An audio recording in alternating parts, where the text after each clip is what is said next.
दोस्तों आज के एपिसोड में मैं आप सबके लिए फिर से एक इंटरेस्टिंग कंपनी लेके आया हूं जो कंपनी एक स्मॉल कैप सेक्टर से बिलोंग करती है, साथ ही ग्रोइंग मार्केट से बिलोंग करती है। ऑन टॉप ऑफ दैट इस कंपनी के पास कुछ अच्छे ग्रोथ ट्रिगर्स है जिसकी वजह से नेक्स्ट फ्यू क्वार्टर्स में ये कंपनी इंटरेस्टिंग लग रही है। एंड साथ ही फिलहाल करंटली मार्केट में जो वैल्यूएशन ये मार्केट इस कंपनी को दे रहा है वो भी इंटरेस्टिंग लग रहा है। सो जानते हैं, समझते हैं इस कंपनी के बारे में, इस कंपनी के बिजनेस मॉडल के बारे में and what are the growth triggers. So without any further delay let's get started. नमस्ते दोस्तों, मेरा नाम प्रतीक है। क्या हाल आप लोग का? सब बढ़िया? चलो बहुत अच्छी बात है। सबसे पहले हम जानते हैं कि ये कंपनी क्यों इंटरेस्टिंग लग रही है। पास्ट में क्या कंपनी ने कुछ उखाड़ा है? कुछ कंपनी ने अच्छा काम किया है? So if you see last 4 to 5 years का जो प्रॉफिट ग्रोथ का नंबर है that is consistently going upwards, जहां पर कंपनी ने इन लास्ट 5 इयर्स कंसिस्टेंटली अपने रेवेन्यू को 18% CAGR से ग्रो किया एंड प्रॉफिट को 30% CAGR से ग्रो किया। So good numbers, right? Secondly अगर हम देखें तो कंसिस्टेंटली कंपनी का रिटर्न ऑन कैपिटल एम्प्लॉयड का नंबर 15 to 18% के आसपास रहा है। Now you might be thinking that ये कम रिटर्न ऑन कैपिटल एम्प्लॉयड का नंबर हो जाता है, बट ये कंपनी फार्मा सेक्टर से बिलोंग करती है एंड स्पेसिफिकली जेनेरिक ड्रग्स बनाती है। एंड ये जो सेगमेंट है ना, pharma is a huge industry and इस ह्यूज इंडस्ट्री में ये जो जेनेरिक फार्मा का जो डिवीजन है, जो जेनेरिक फार्मा का सेगमेंट है, यहां पर जो अच्छी कंपनीज होती है वो 15 to 18% के ROC के नंबर निकालती है। And if you see consistently ये नंबर इस in this company around 15 to 18% के आसपास रहे on an average. And because of the growth triggers management is saying that आगे जाके ROC के नंबर थोड़े और इंप्रूव हो सकते हैं। हम जानेंगे इस चीज के बारे में, ठीक है? एंड ऑल्सो अगर हम देखें तो प्रमोटर होल्डिंग राइट नाउ 62.3% के आसपास हो जाती है and pledging is 0। So promoters still have the skin in the game in this particular company. So ये हो जाती है मोटा मोटा इस कंपनी के बारे में। फिलहाल कंपनी का मार्केट कैप हो जाता है 2000 करोड़ के आसपास। And if I tell you the business model of this company, so business model company का ये हो जाता है कि ये company CDMO contract development and manufacturing organisation है, जहां पर ये कंपनी जो जेनेरिक फार्मास्यूटिकल दवाइयां होती है ना, but not the normal one, जैसे कि पैरासिटामोल नहीं, जैसे कि आइबुप्रोफेन नहीं, ये बहुत ही ज्यादा जेनेरिक एंड बहुत ही ज्यादा कॉमन हो गई। ये कंपनी बनाती है एडवांस एंड कॉम्प्लेक्स जेनेरिक दवाइयां, जहां पर जो बड़े बड़े इनोवेटर्स रहते हैं वो R&D करके एक कॉम्प्लेक्स दवाई का एक कॉम्प्लेक्स, मैं इसको म्यूट कर देता हूं, एक कॉम्प्लेक्स API बनाते हैं जो की इंग्रेडिएंट होता है किसी भी मेडिसिन का, राइट? एंड बिकॉज उन्होंने ये मॉलिक्यूल डेवलप किया है, स्क्रैच से बिल्ड किया है, सो उनको एक लाइसेंस मिलता है कुछ समय के लिए। वही सिर्फ वही ऑर्गेनाइजेशन जिसने वो मॉलिक्यूल बनाया है, वही ऑर्गेनाइजेशन उस मॉलिक्यूल को मैन्युफैक्चर कर सकती है। बट जैसे ही वो लाइसेंस, जो वो पेटेंट है, वो एक्सपायर होता है, फिर वो मॉलिक्यूल कोई भी बना सकता है। एंड यहां पर ये कंपनी का काम स्टार्ट होता है, जहां पर जो भी मॉलिक्यूल इस कंपनी को इंटरेस्टिंग लगता है, जो जेनेरिक सेक्टर से बिलोंग करता है, जेनेरिक दवाइयों से बिलोंग करता है, but at the same time it's a complex in structure. So ibuprofen या फिर पैरासिटामोल नहीं, उससे ऊपर के जो मॉलिक्यूल्स रहते हैं वो मॉलिक्यूल्स को ये पकड़ती है, उनको डेवलप करती है, उनको मैन्युफैक्चर करती है एंड ब्रांड्स, दूसरी ब्रांड्स को सेल करती है। सो विंडलास के कोई आपको स्पेसिफिक ब्रांड्स नहीं मिलेंगे। सो अगर मैं आपको कुछ एग्जांपल्स दूं इन जेनेरिक ड्रग्स का, तो जो एंटीबायोटिक्स होते हैं, जो एंटीपायरेटिक्स एंड NSAIDs के जो ड्रग्स होते हैं, साथ ही एंटी मलेरियाज के जो ड्रग होते हैं, विटामिन एंड सप्लीमेंट्स होते हैं, topical cream and gels for dermatology purposes, तो ये जो सारे कॉम्प्लेक्स जेनेरिक दवाइयां होती है ना, ये बनाने का काम विंडलास बायोटेक करती है after the patent expires, right? Now ये दवाइयों को मैन्युफैक्चर करके विंडलास खुद के ब्रांड के अंदर ये नहीं बेचती। So it's a B2B model. सो ये जो ड्रग्स बना के, ये जो CDMO बना के, ये कंपनी इन ड्रग्स को आगे किसी और कंपनी को पास ऑन कर देती है एंड मार्केटिंग का काम, डिस्ट्रीब्यूशन का काम उन कंपनीज का हो जाता है। विंडलास का काम है इन ड्रग्स को मैन्युफैक्चर करना CDMO के थ्रू एंड देन बल्क में दूसरी कंपनीज को बेच देना, राइट? सो ये हो गया फर्स्ट डिवीजन इस कंपनी का, which is the R&D and manufacturing of generic drugs for Indian and multinational pharma customers. Windlas holds IP 99% of its products and supplies these under contract to companies who market them under their own brands. So IP Windlas own करती है। So ये first हो गया। Secondly trade generics and institutional का business हो जाता है, जहां पर जो marketing of patent medicine under Windlas own brand to domestic distributor, retailers and government tenders. This targets underserved regions and public scheme to deliver affordable medicine. And the third is export market, जहां पर company कह रही है export में भी वो अपने दवाइयों को बेचना चाहती है। जहां पर एक्सपोर्ट में अगर कंपनी ने क्रैक कर लिया, फिलहाल कंपनी का 4 to 5% ऑफ रेवेन्यू एक्सपोर्ट से आता है, बट एक्सपोर्ट में अगर क्रैक कर लिया तो कंपनी का जो मार्जिन है वो और एडिशनली बढ़ सकता है। Now you might be questioning कि जेनेरिक दवाइयों में प्रॉफिटेबिलिटी क्या होगी? And yes, you are right, as an investor हमें प्रॉफिटेबिलिटी के बारे में वरीड होना चाहिए। बट यहां पर फर्स्ट ऑफ ऑल हम जान लेते हैं कि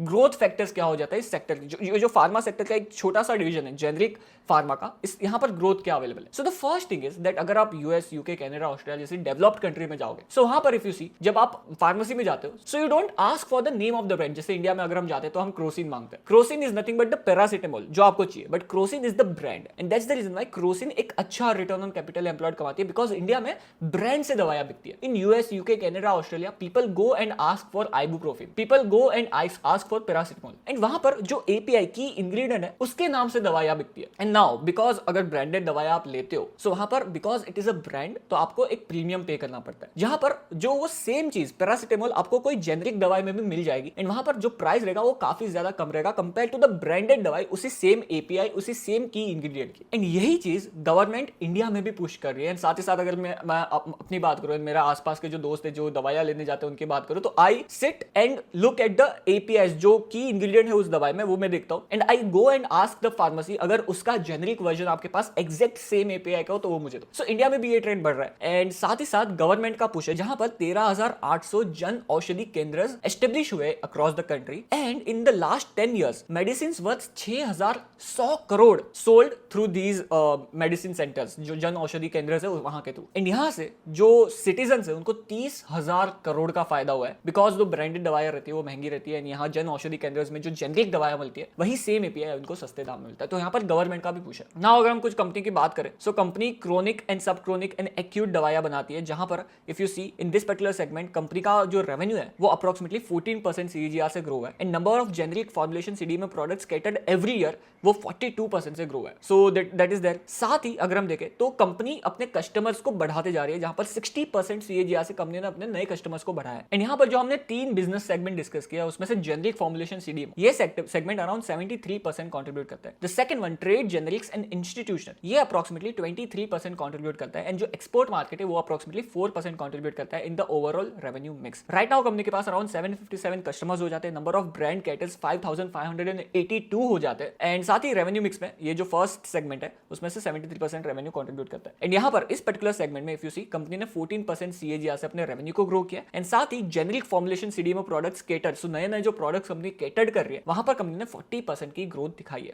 so it's a really good number. साथ ही अगर हम देखें तो लार्ज मार्क्यू काइंड्स जहां पर added new customers rapidly 40% CAGR का ग्रोथ है, and at the same time company अपने क्लाइंट कॉन्सेंट्रेशन रिस्क को कम करते जा रही है, जहां पर 12.6% जो टॉप कंट्रीब्यूटिंग कस्टमर्स थे इस कंपनी के रेवेन्यू ब्रेकअप में, वहां पर 12.6% से ये कंपनी ने जो टॉप कस्टमर्स का कंट्रीब्यूशन है वो कम किया है अराउंड 6.1% के आसपास, which is also positive thing. Now अगर हम सेकंड बिजनेस वर्टिकल की बात करें तो यहाँ पर brand ownership is with Windlas, जैसे कि मैंने आपको बताया। सेकंडली अगर हम देखें तो रेवेन्यू मिक्स में ये 23% कंट्रीब्यूट करता है, और नंबर ऑफ ब्रांड्स जो कंपनी के पास है वो 400 के आसपास हो जाते हैं। एंड यहाँ पर भी अगर हम देखें तो it is the fastest growing company in this particular sector, जहां पर 42% से कंपनी ने अपने रेवेन्यू को बढ़ाया, एंड साथ ही with number of brands on growing at healthy pace, जहां पर जो number of brands company own कर रही है दैट इज 26% की ग्रोथ दिखाई है यहाँ पर कंपनी ने। एंड लास्टली अगर हम एक्सपोर्ट मार्केट की बात करें जहां पर 4% का रेवेन्यू कंट्रीब्यूशन है तो टोटल रेवेन्यू में, एंड यहाँ पर ये जो सारी कंट्रीज है वहां पर ये कंपनी एक्सपोर्ट करती है। सो ये एक्सपोर्ट मार्केट है, यहाँ पर मैनेजमेंट का गाइडेंस है कि यहाँ पर भी कंपनी का रेवेन्यू बढ़ाने का फोकस है। So now this is about the past कि हाँ रेवेन्यू बहुत अच्छे से ग्रो हो रहे थे इस कंपनी के, प्रॉफिट बहुत अच्छे से ग्रो हो रहे थे इस कंपनी के, एंड साथ ही कंपनी एक ऐसे सेक्टर से बिलोंग करती है जहां पर गवर्नमेंट का पुश है एंड ग्रोथ भी है इस पर्टिकुलर सेक्टर में। Now will discuss about the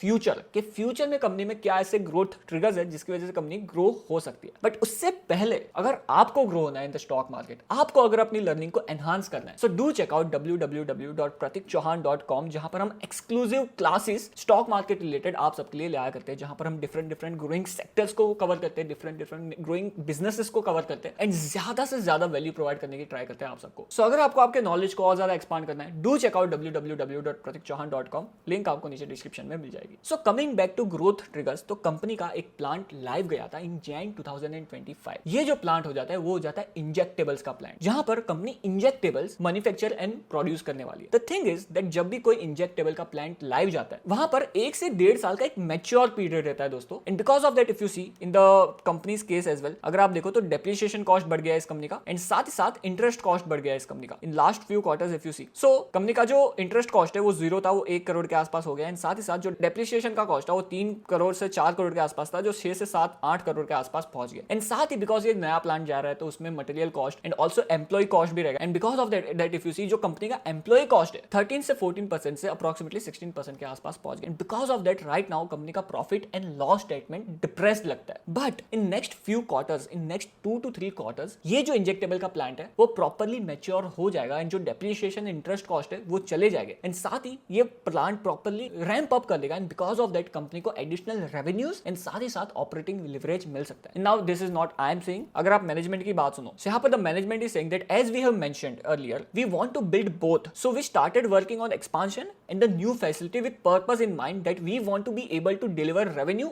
of around 1,000 crores with these two additions. That is what we want. And उसके आगे फिर yes, and my second question was on the margin front कि margin grow हो गया नहीं injectable facility से. So the management is saying that yes, of course the margin growth has to come. In at what point it does, it will be difficult for us to mention, but yes, we expect 2 to 3% EBITDA margin growth from this particular facility. So management is also saying that ये जो additional facility commence की है company ने, उससे company को EBITDA margin की growth भी दिखाई दे सकती है in next few quarters. साथ ही साथ कंपनी के पास new products are there in the pipeline, and on top of that company market share भी gain करते जा रही है. So these are the growth triggers in the Windlass Biotech. Now अगर हम कंपनी के वैल्यूएशन की बात करें तो फिलहाल कंपनी 34 टाइम्स के प्राइस टू अर्निंग रेशियो पे ट्रेड कर रही है. On top of that according to the management guidance and साथ ही साथ जो नई फैसिलिटी लाइव जाएगी एंड जो नए प्रोडक्ट्स पाइपलाइन में आ रहे हैं, साथ ही साथ जो एक्सपोर्ट रेवेन्यू बढ़ने वाला है, उससे conservatively my estimate is that company का revenue in FY28 approximately 1300 crore के आसपास हो सकता है. एंड फिलहाल कंपनी के ऑपरेटिंग प्रॉफिट मार्जिन अप्रोक्सीमेटली 13% के आसपास है. But according to my analysis जहां पर management is also saying that 2 से 3% से कंपनी के ऑपरेटिंग प्रॉफिट मार्जिन बढ़ सकते हैं. सो यहाँ पर I am assuming that okay conservatively let's assume that company का ऑपरेटिंग प्रॉफिट मार्जिन बढ़ के 14.5% के आसपास पहुंच जाते हैं. एंड साथ ही साथ हम इस कैलकुलेशन में other income, depreciation and interest cost include करें. सो इन FY28 कंपनी का प्रॉफिट बिफोर टैक्स हो सकता है 180